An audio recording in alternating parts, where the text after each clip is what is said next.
Hello and welcome to Daily Reflection with Aneel Aranha. Today is the 16th of September 2018. We're going to reflect on Mark chapter 8, 27 to 35.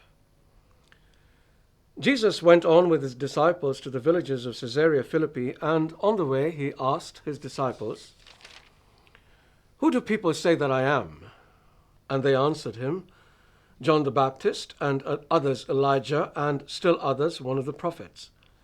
He asked them, "But who do you say that I am?" Peter answered him, "You are the Messiah."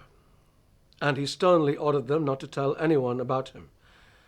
Then he began to teach them that the Son of Man must undergo great suffering and be rejected by the elders, the chief priests, and the scribes, and be killed, and after 3 days rise again.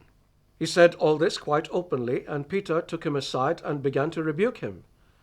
But turning and looking at his disciples, he rebuked Peter and said, "Get behind me, Satan, for you are setting your mind not on divine things, but on human things."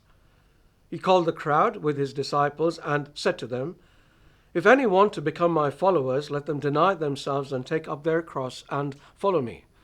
For those who want to save their life will lose it, and those who lose their life for my sake and for the sake of the gospel will save it."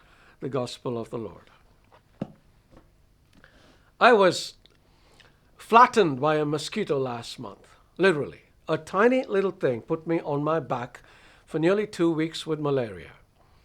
I have generally enjoyed good health, and this was a rather unique experience for me, but I realized something through the fever that refused to go down for a long time, that if God had let it happen, it was not without reason, and I discovered several reasons.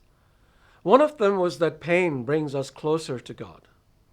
Doctors can only prescribe medication, and medication can only do so much. And through it, I understood why those we revere as saints actually liked to suffer.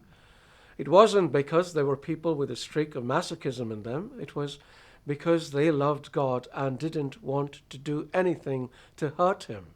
And they must have discovered, as I did, when you're sick with a temperature of 104 degrees, temptation has no power over you. So, no temptation, no sin.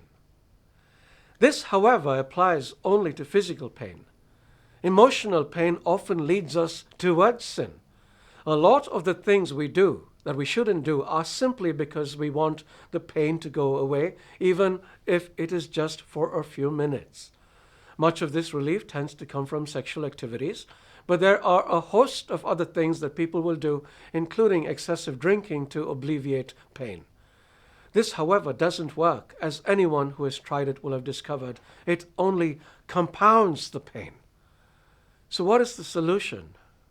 Ride it. Ride the pain. In the Christian journey, you will have a lot of it. Jesus tells us to deny ourselves. He then tells us to carry our cross. In Jesus' time, carrying one's cross meant only one thing. It meant death. He was asking us to die to ourselves, to die to our greed, our lust, our desire for fame and power, our desire for the things of this world. Deny ourselves and die? What kind of fool would do that?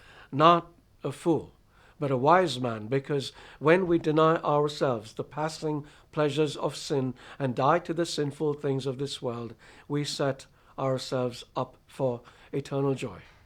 This doesn't begin after we are buried 6 feet under the ground. It begins now, and you will see that once you have gone through the pain and the death, you experience life in a new way. I gave a teaching earlier this year on the resurrection, and I realized you don't get to the resurrection without first going through the pain of death. I wrote a song about betrayal and pain and suffering, but it is the last stanza that really says it all. So now I'm not afraid, O Lord, of anything life might bring. Through pain and hurt and a broken heart, I have a new song to sing. If you want to listen to this song, follow the link provided. May you have a new song to sing. God bless you.